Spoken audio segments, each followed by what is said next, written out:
사순절 넷째 날입니다. 여러분 모두를 예수 그리스도의 이름으로 축복합니다. Day 4 하나님께 초점을 맞춰라 라는 제목으로 요한복음 9장 3절의 말씀으로 시작합니다. 그에게서 하나님이 하시는 일을 나타내고자 하심이라. 아멘. 10년 전쯤 일이다. 나와 친하던 존과 트리샤 틸러 부부는 부모로서 가장 끔찍한 상황을 직면해야 했다. 어느 날 트리샤는 방에서 혼자 놀고 있던 3살 배기 아들 엘라이가 너무 조용한 것이 수상쩍어 아들의 방으로 들어가 보았다. 하지만 아들의 모습은 보이지 않았고 책상이 제자리에 놓여있지 않은 것이 눈에 들어왔다. 책상은 2층의 아들 방 창문 밑으로 옮겨져 있었고 창문에 방충망이 떨어져 나가고 없었다. 순간 트리샤의 가슴이 철렁 내려앉았다. 그리고 그 불길함은 이내 현실이 되어 나타났다.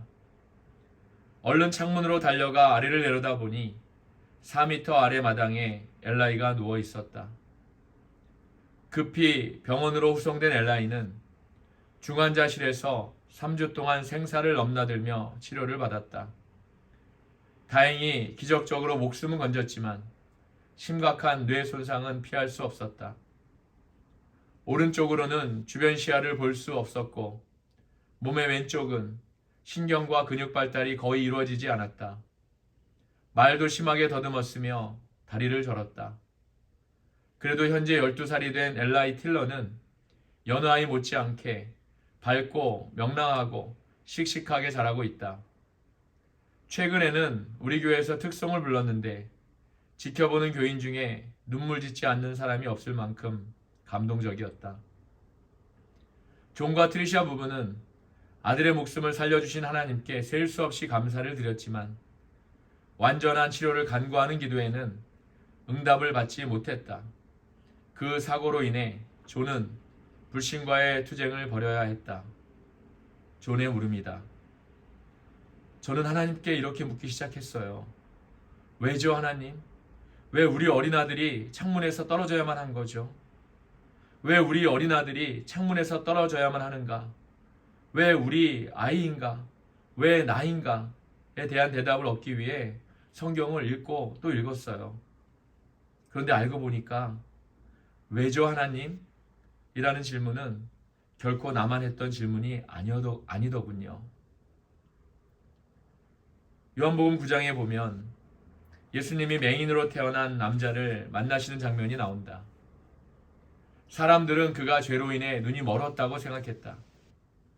그래서 예수님께 이 사람이 맹인으로 태어난 것이 이 사람의 죄 때문입니까? 아니면 부모의 죄 때문입니까? 라고 물었다. 하지만 예수님은 그 누구의 죄도 아니라고 대답하셨다. 사람들은 집안에 내려오는 저주나 불신이 그 원인이라고 생각했지만 예수님은 진짜 원인을 밝혀서 잘못된 오해를 바로잡아 주셨다. 그에게서 하나님이 하시는 일을 나타내고자 하심이라. 아멘. 존의 고백이 이어집니다. 엘라이가 사고를 당한 뒤부터 우리 부부는 아들을 고치기 위해 할 수 있는 모든 것을 다 해보았습니다. 보험 적용이 안 되는 의료기구를 사려고 어마어마한 돈을 썼고요. 사고 후 3년 동안 트리샤와 엘라이는 말 그대로 깨어있는 시간의 80%를 치료에 매달렸지요. 우리 부부는 아들이 완전히 나을 것이라는 믿음이 있었습니다. 그래서 더욱 기도하며 기다렸고 또 계속해서 기다렸지요. 언젠가는 사람들 앞에 서서 자, 주님이 어떤 일을 하셨는지 보십시오. 우리 아들을 완전하게 고쳐주셨습니다. 이런 간증하는 날이 오리라고 생각했지요. 하지만 그런 일은 일어나지 않았습니다. 3년간 아들을 위해 가진 노력을 다했지만 결국 우리는 아들의 상태를 받아들이고 장애와 함께 살 수밖에 없다는 것을 깨달았습니다. 그 장애는 우리 힘으로 제거할 수 있는 게 아니었습니다. 하나님이 엘라이를 완전히 고쳐주실 의향도 아니라는 게 분명했지요. 그래서 우리는 낡은 각본을 불태우고 하나님이 새 각본으로 어떤 일을 하실지 지켜보기로 했지요. 그렇게 지난 5년 동안을 아들의 장애와 함께 살아왔습니다. 물론 그렇다고 해서 제가 아들을 위해 기도하기를 멈춘 것은 아닙니다. 여느 아버지와 마찬가지로 저도 제 아들이 나을 수 있다면 오른팔이라도 잘라주었을 것입니다. 그러나 저는 좌절하고 분노하는 대신에 하나님이 무엇을 하실지를 지켜보기로 했습니다.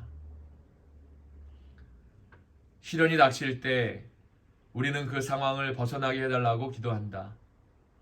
하지만 그 기도는 어려운 상황을 잘 견디고 극복하게 해달라는 기도로 바뀔 때가 많다. 그렇다고 구원의 기도를 하지 말라는 이야기가 아니라 때에 따라서는 극복의 기도를 할 필요가 있다는 뜻이다. 하나님께 견딜 힘과 흔들리지 않는 용기를 달라고 기도하고 계속해서 앞으로 나아갈 수 있는 의지를 달라고 간구하라. 문제에 초점을 맞춘 기도와 하나님께 초점을 맞춘 기도는 큰 차이가 있다. 힘들고 복잡한 상황을 탈출하는 데 급급하다 보면 그런 상황을 통한 성장의 기회를 놓쳐버릴 수 있다. 벗어나기에만 골몰하면 얻어내기에 실패한다.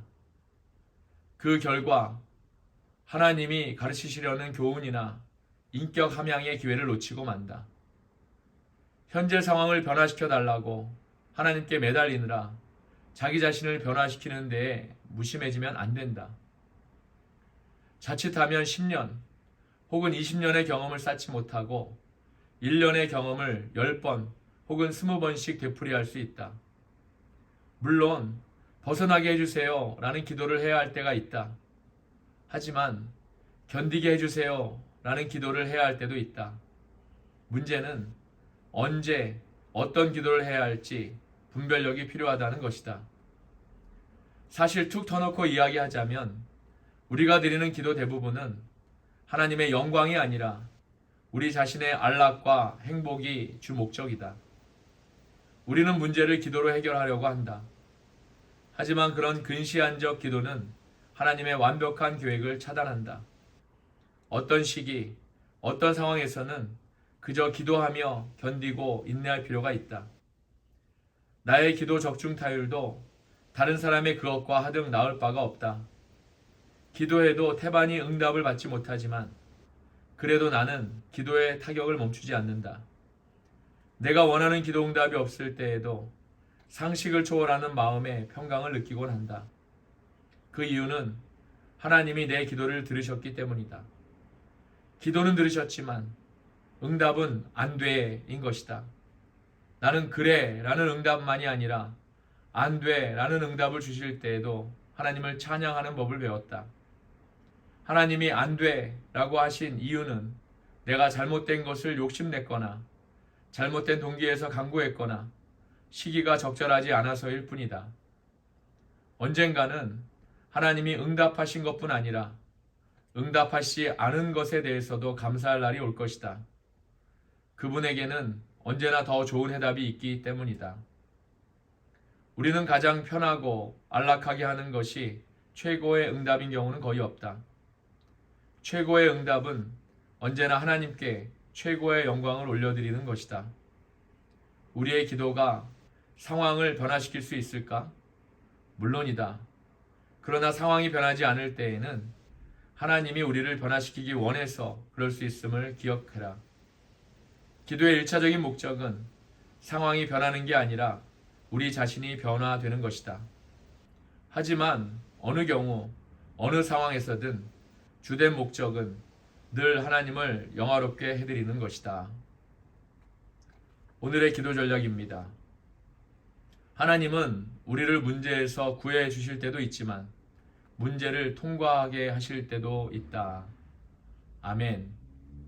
오늘 하루도 오늘 주신 말씀을 묵상하시며 승리하시는 또 주님의 큰 은혜가 넘치시는 하루가 되시기를 소원합니다.